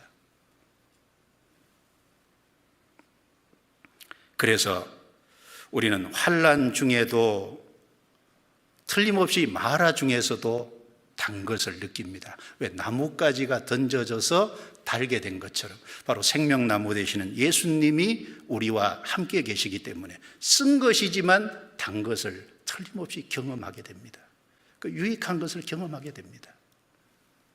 그래서 로마서 5장 3절 4절에 우리가 환난 중에도 즐거워하나니 이는 환난은 인내를, 인내는 연단을, 연단은 소망을 이루는 줄 알미로다라고 말씀하셨습니다. 환난 중에도 즐거워한다고. 환난 중에도 즐거워하나니. 환난을 통해서 인내하는 것을 배웁니다. 인내하는 걸 통해서 그 속에서 연단받는 인격을 말하는 동시에 신앙의 성장을 거기서 경험한다는 겁니다. 연단을 통해서 믿음이 성장합니다. 그리고 그 속에서 소망이 견고하게 됩니다. 예, 환난을 통해서입니다. 우리 삶을 한번 뒤돌아 볼까요? 언제 하나님의 말씀을 크게 사모하게 되던가요? 언제 하나님의 말씀이 정말 다르게 느껴지던가요? 평안할 때요? 아닙니다. 틀림없이 마라를 경험할 때 거기서 말씀이 다르게 느껴지는 거예요. 시편 119편 103절에 주의 말씀이 맛이 내게 어찌 가리 단지요 내 입에 꿀보다 더하니이다. 주의 입의 말씀이 그 맛이 내게 어찌 그리 단지요 꿀보다 더하다. 꿀보다. 정말 말씀이 달게 느껴질 때, 그때는 내가 마라 가운데 있을 때 그 속에서 주님의 말씀을 달게 느낍니다. 아마 이 고백은 다윗의 입에서 나온 고백일 거라고 여겨집니다. 다윗은 인생에 많은 고난을 겪었고 마라를 많이 겪었습니다. 아마 마라를 다윗이 겪지 않았다면 시편의 많은 부분은 기록되지 않았을 겁니다. 마라를 겪었기 때문에 시편의 많은 내용이 기록될 수 있습니다. 우리도 생애 속에서 시편의 많은 부분을 내가 이해하고 깨달아 가려면 역시 마라를 통해서 깨달아 갈 수 있는 것일 거라고 여겨집니다. 자, 출애굽기 15장 다시 넘기겠습니다. 출애굽기 15장 15장 25절입니다. 25절.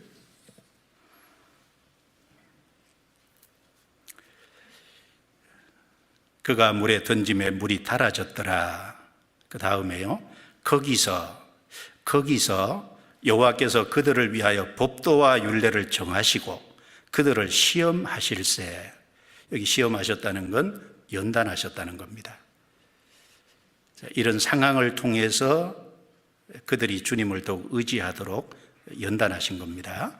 가라사대 너희가 너희 하나님 나 여호와의 말을 청종하고 나의 보기에 의를 행하며 내 계명의 귀를 기울이며 내 모든 규례를 지키면 내가 애굽 사람에게 내린 모든 질병에 하나도 너에게 내리지 아니하리니 나는 너희를 치료하는 여호와임이니라.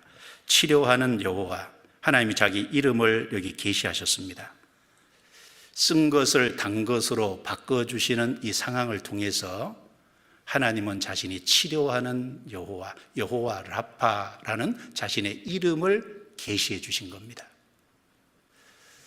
자, 여호와의 이름, 하나님의 이름에는 하나님의 성품과 하나님의 사역이 사실 그 안에 담겨 있습니다. 하나님의 성품이 어떤 분인지, 하나님이 하시는 사역이 무엇인지 그 계시하는 이름 속에 담겨 있다는 의미입니다.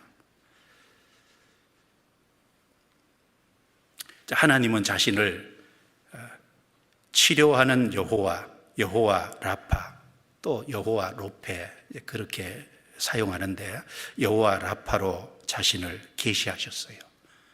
하나님은 바꾸시고 변화시키는, 치료하시는 하나님이십니다.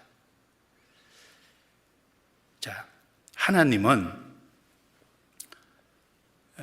불신자에게 자기를 나타내시는 것하고 구속받은 성도에게 자신을 계시는 것하고 전혀 다릅니다. 여기 애굽에 내린 모든 질병에 하나도 너에게 내리지 아니하리니, 애굽에 내린 거하고 이스라엘 백성을 대우하는 거, 행하신 거하고 차이를 두시겠다는 말씀이잖아요. 애굽은 하나님을 대적하고 불신하는 사람들입니다. 이스라엘 백성은 양의 피로 애굽에서 건진받은 사람들인 거예요. 불신자를 대하는 거하고 그리고 하나님의 구속받은 자녀를 대하는 것은 다를 수밖에 없죠. 그래서 이 두 큰 차이를 본다면 애굽 사람들에게는 징벌하셨어요. 여기 질병이라고 했는데 재앙입니다. 애굽에 10가지 재앙을 내렸습니다. 여기에는 애굽 사람들, 하나님을 대적하고 하나님을 거스리는 사람은 시편 9편에 보면 하나님이 심판의 보좌에 앉으셔서 징벌을 내리신 겁니다. 그런데 구속받은 하나님의 자녀들에게는요, 히브리서 4장에 은혜의 보좌라고 하셨잖아요. 구속받은 성도에게는 변화시키고 바꾸시고 치료하시는 여호와 라파가 되어주시겠다고 약속하신 겁니다. 하나님은 바꿀 수 있는 능력이 있는 분이에요. 창세기 50장을 보겠습니다. 창세기 50장. 창세기 50장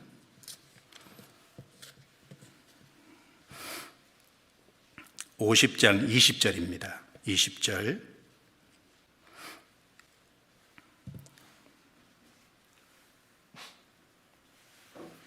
같이 읽겠습니다. 당신들은 나를 해하려 하였으나 하나님은 그것을 선으로 바꾸사 오늘과 같이 만민의 생명을 구원하게 하시려 하셨나니. 됐습니다. 이 말은 요셉의 형들에게 한 말입니다.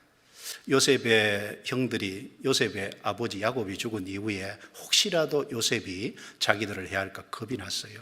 두려워했어요. 그 두려워하는 형들에게 요셉이 형들을 위로한 말입니다. 그런데 여기 아주 중요한 진리가 담겨 있습니다. 당신들은 나를 해하려 하였으나, 사실 형들이 요셉을 미워해서 애굽에 판 것은 악입니다. 해하려 하였으나 그건 틀림없이 악입니다. 하나님은 그것을 선으로 바꾸사, 하나님은 악을 선으로 바꾸신 거예요. 치료하는 여호와입니다.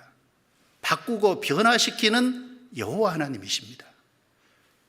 그래서 오늘과 같이 만민의 생명을 구원하게 하시려 하셨나니, 그래서 요셉을 애굽의 총리가 되게 하시고 그 7년 풍년 동안 그 양식을 비축해 놔서 7년 흉년 동안 애굽 사람들과 그리고 이스라엘 사람들과 그 주변의 사람들에게 양식을 공급함으로 사실은 만민의 생명을 구원하는 일에 요셉을 사용하셨지 않습니까? 형들은 틀림없이 악을 행했는데 하나님은 그것을 이용하셔서 선으로 바꾸신 겁니다.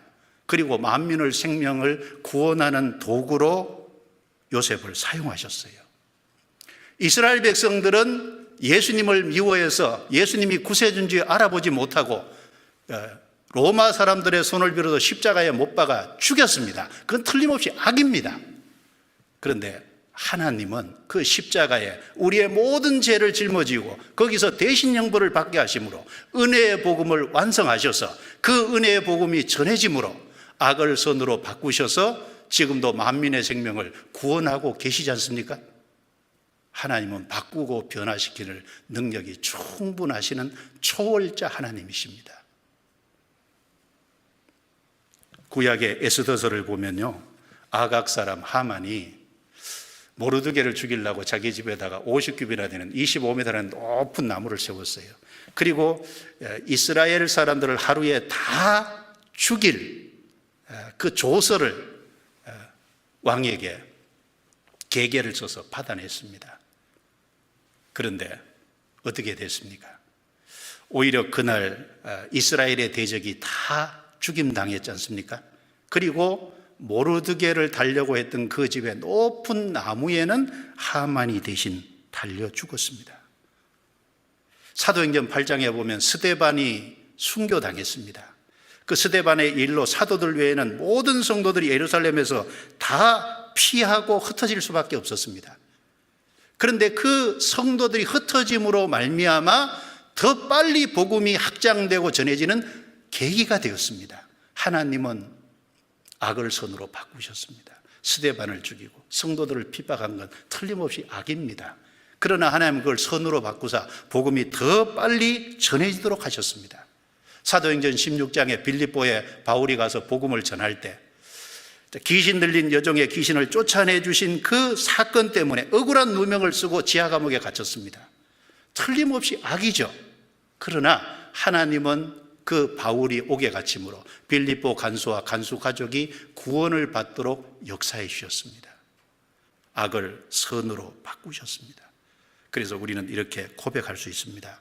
로마서 8장 28절에 우리가 알거니와 하나님을 사랑하는 자 그 뜻대로 부르심을 입은 모든 자들에게는 모든 것이 합력하여 선을 이루느니라.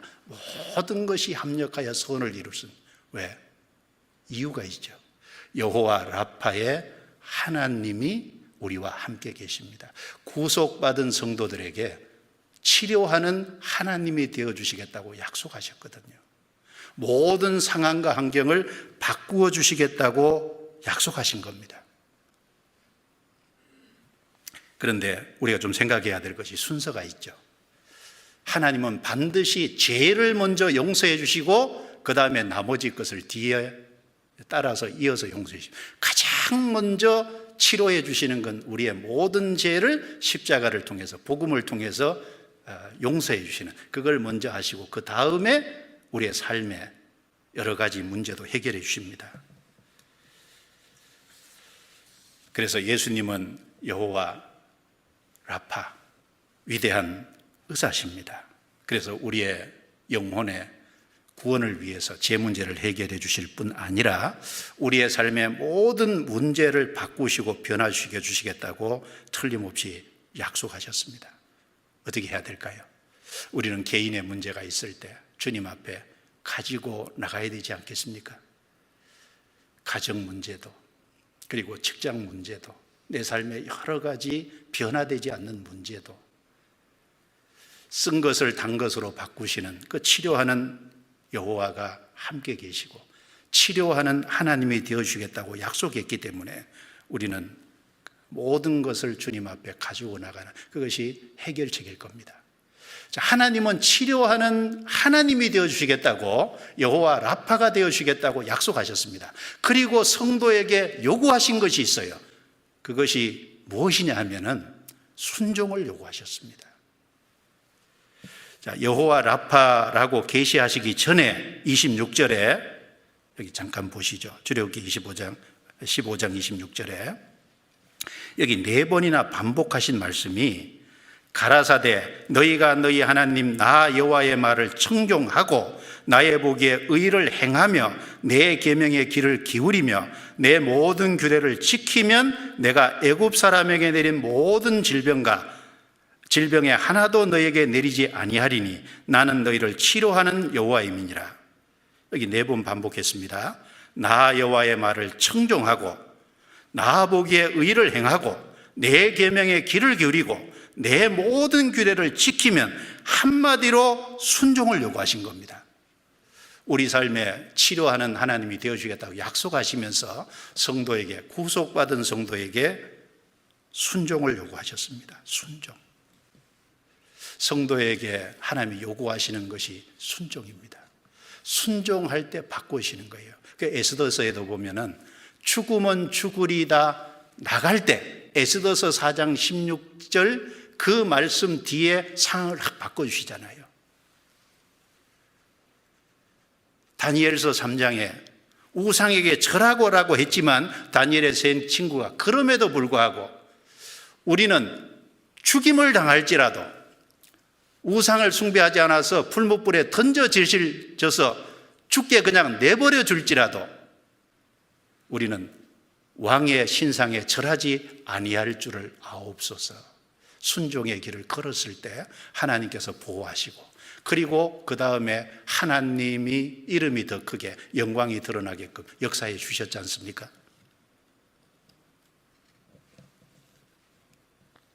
그래서 순종을 요구하셨다는 겁니다. 순종. 그리고 여기 그 다음에 이스라엘 백성들을 이끈 곳이 엘림입니다. 하나님께서 광야를 이제 통과하게 하시고 마라를 통과하게 하시고 그 다음에 엘림으로 이 코스가 하나님이 이끄신 겁니다. 자, 여기 광야에는 마라와 엘림이 있습니다. 이걸 통해서 우리가 좀 교훈 받을 것이 첫 번째는 하나님은 마라와 엘림을 교차해서 우리 삶 속에 경험하게 하시는 것이 틀림없을 겁니다. 전도서 7장 14절에 형통한 날에는 기뻐하고 공고한 날에는 생각하라. 하나님이 이 두 가지를 병행하게 하사 사람으로 그 장래일을 능히 헤아려 알지 못하게 하셨느니라. 자, 마라와 엘림이 광야에 있었습니다. 하나님은 형통과 공고를 병행하십니다. 구원받고 나서 나는 형통한 날만 있다. 조금 계셔보세요. 그 다음에 공고한 것도 주어질 겁니다. 나는 공고한 일만 있다. 조금 더 계셔보세요. 하나님이 틀림없이 형통으로 바꿔주실 겁니다. 두 가지를 병행하게 하사 틀림없이 병행하게 하시겠다고 하나님께서 약속하셨거든요. 우리 인생길에는 두 가지가 병행이 됩니다. 그리고 마라 다음에 엘림입니다. 여기서 이스라엘 백성들은 홍해를 통과하고 나서 3일 길을 쭉 가는데 그 다음에 마라를 만나서 원망했습니다. 이스라엘 백성은 땅에서 걷고 있습니다. 그런데 하나님은 마라로 이끌려고 이스라엘 백성을 그리 인도하신 게 아니라 처음부터 엘림으로 이끌려고 마라를 통과하게 하시지 않았겠습니까? 땅에서 보는 것과 하늘에서 보는 차이가 있을 겁니다. 우리는 땅에서 걷습니다. 그래서 눈앞에 것밖에 못 봐요. 그런데 하나님은 처음부터 3일 동안 물이 없는 광야를 통과하게 하신 것도 마라 같은 괴로운 것을 통과하게 하신 것도 처음부터 엘림으로 이끄시려고 하나님이 통과하게 하셨다는 걸 생각할 수 있습니다. 내가 신앙생활을 잘하고 있는데 바르게 하려고 애쓰는데 내게 인생의 마라가 찾아왔다. 그러면 하나님 틀림없이 엘림으로 이끌려고 과정 속에 지금 두신 걸 겁니다. 우리는 그렇게 믿을 수 있습니다.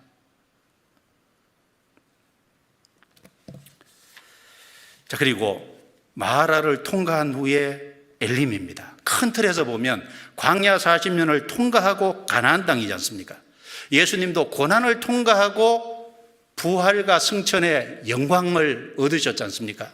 초림하시는 고난을 통해서 재림하시는 왕으로서 영광스럽게 오시지 않습니까? 소림과 재림, 고난과 영광. 큰 뜰에서 고난을 통과해서 영광을 얻기. 신앙생활 전반이 그렇습니다. 마라 후에 엘림이 있습니다. 고난 후에 영광이 있습니다. 그리고 죽는 희생이 있을 때 열매가 맺히게 하십니다. 심는 수고가 있을 때 거두는 열매의 수확의 기쁨이 있게 하십니다. 그것이 순서입니다. 그리고 여기 엘림은 물샘 12과 종려 70주가 있었습니다. 그런데 12, 하필은 이스라엘 12지파를 상징합니다. 그리고 70은 뭘까요? 민수기 11장에 보면은 모세가 하나님께 이스라엘 백성들의 짐을 내 혼자 도무지 질 수 없다. 하나님 날 죽여주십시오. 모세가 너무 힘들었습니다. 그런데 그때 하나님께서 이스라엘 노인 중에 장로와 유사되는 70명을 같이 데리고 내 앞에 섰으라. 그러면 하나님이 그 70명에게 성령을 임하게 하셔서 너 혼자 이스라엘 백성들의 짐을 담당하지 않고 70명의 장로가 함께 담당하도록 할 것이다. 그래서 이스라엘 12지파 그리고 70명의 장로, 이스라엘 전체를 상징하는 겁니다. 자, 우리 한번 생각해 보죠. 여기 사막에 광야에 물샘 12과 종려 70주는 오아시스입니다. 거기에 먹을 것과 마실 것과 그리고 안식과 쉼이 있는 곳입니다. 자, 열방 중에서 이스라엘은 하나님이 계시지 않습니까? 거기에는 영혼의 안식과 그리고 영혼의 먹을 것과 마실 것이 있는, 그래서 열방 중에서 이스라엘은 엘림입니다. 사막의 오아시스인 거예요. 그래서 출애굽기 19장 6절에 보면 하나님이 이스라엘로 제사장 나라가 되게 해서 바로 이스라엘 속에 역사하시는 하나님을 이방에 전하기 위한 목적으로 이스라엘을 세웠잖아요. 그런데 이스라엘은 실패했어요. 이스라엘 때문에 하나님의 이름이 모독을 받았습니다. 그런데 이 물샘 12과 종려 70주는 지금 우리 시대는 신약시대 교회를 또 상징하고 있습니다. 12사도, 물론 유다가 배반해서 빠졌지만 마띠아를 대신 채웠습니다. 그리고 누가복음 10장에 보면 예수님이 70제자를 세웠습니다. 12사도와 70제자가 역사하고 일하고 있는 곳이 신약의 교회지 않습니까? 그 교회는 먹을 것과 마실 것과 안식과 쉼이 있습니다. 왜? 주님이 우리의 생명수가 되시고 주님이 우리의 양식이 되시고 그리고 주님이 우리의 안식과 쉼이 되시잖아요. 자, 그리고 교회도 그렇고 개인도 그렇습니다. 바로 우리는 이 주님이 함께 하시는 이 몸된 교회, 주님이 우리와 함께 하시는데 이 세상 사람들은 사실은 사막과 같지 않습니까? 메마른 사막과 같은데 그 엘림민 주님이 역사하시는 이 교회, 우리는 어떻게 하든지 주님께로 그 사람들을 연결시켜야 될 겁니다. 그것이 우리의 과제일 겁니다. 그리고 이 물샘 12가 종려 70주, 여기에는 마실 물, 먹을 것, 그리고 쉼과 안식이 충분한, 이건 영원한 천국을 또 상징하기도 합니다. 우리가 광야 마라를 통과하면 그리고 우리를 기다리고 있는 영원한 천국입니다. 요한계시록 7장, 요한계시록 20장, 요한계시록 14장에 보면 천국은 줄이지 않고 그리고 배고프지 않고 충만한, 갈증이 없는, 그리고 생명수 강이 있는, 그리고 요한계시록 14장 13절에 천국은 안식하는 곳이라고 말씀했습니다. 너희 수고를 그치고 쉬리니, 우리는 거기서 영원히 쉬게 될 겁니다. 그래서 2월 1일부터 집회입니다. 우리는 이 세상 속에 교회는 오아시스와 같은 곳이고 여기에는 틀림없이 주님의 영혼에 필요한 것이 다 있습니다. 우리는 이곳으로 사람을 더 많이 인도하고 그들을 주님 앞에 더 이끄는 노력이 필요하겠습니다. 그 일에 우리 모두가 귀하게 쓰임 받아야 되겠습니다. 기도하시겠습니다. 하나님 감사합니다. 소중한 시간을 우리에게 주시고 하나님의 말씀을 함께 배우고 주님의 뜻이 무엇인지 생각해 볼 수 있는 귀한 시간을 주신 것 감사합니다. 우리에게 큰 은혜를 베푸셨사오니 우리를 귀하게 사용해 주시고 더 많은 사람을 주님께로 인도하는 데 귀히 쓰임받게 우리 가정과 개인을 사용해 주옵소서. 이 복음이 더 활발하게 전해지도록 역사해 주시고 도와주옵소서. 우리를 구원해 주신 주 예수님 이름으로 기도드리옵니다. 아멘.